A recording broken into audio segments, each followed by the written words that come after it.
आम्ही मूल चामोशी रोडवरील चांदली या गावापासून एक रस्ता आतमध्ये गेलेला आहे. मोरवा फाटा असं काहीतरी म्हणतात त्या ठिकाणाला.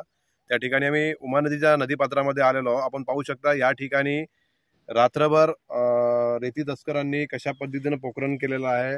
रात्रभर इथे दारूच्या बाटल्या दिसतात. इथं रात्रभर हमाल लेबर इथे दारू पितात आणि रात्रभर दारू पिऊन इथं रात्रभर उत्खनन करून इथून लाखो रुपयांचा महसूलचा माल हा अशा पद्धतीने रेती तस्करी चालू आहे या ठिकाणी. आणि या ठिकाणी आपण याही साईडला इकडे पण बघू शकता. या साईडला सुद्धा गाड्यांचे असे टायर दिसतात. म्हणजे हे रात्रभर यांचं इथं तस्करी चालते. आता आपण नदी घाटामध्ये आलेलो आहोत. नदी घाटामध्ये या ठिकाणी पाहू शकता पूर्णपणे पात्र हे पोखरून काढलेलं आहे. आणि या ठिकाणी अजूनपर्यंत म्हणजे महसूल अधिकाऱ्यांना अजूनपर्यंत याची माहिती नाही.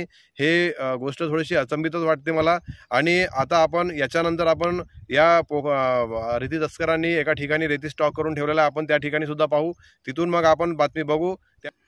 रात्रभरापासून आपण पाहू शकता याच ठिकाणी ट्रॅक्टर तस्कर ट्रॅक्टरीने रेती तस्कर या ठिकाणी स्टॉक करून ठेवून राहिलेला आहे. आपण पाहू शकता हा लाखो रुपयाचा महसूलचा माल आपण बघू शकता. या ठिकाणी अशा पद्धतीने स्टॉक केलेला आहे आणि याची प्रशासनाला अजून सुद्धा माहिती नाही.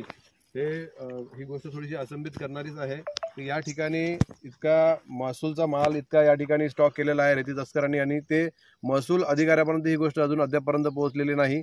याकरिता आता पुढील कारवाई करता बघूया. खबर महाराष्ट्राची न्यूज कॅमेरामॅन गणेश पुणेप्रेडियारसह मनीष लक्ष्मण, मूल चंद्रपूर.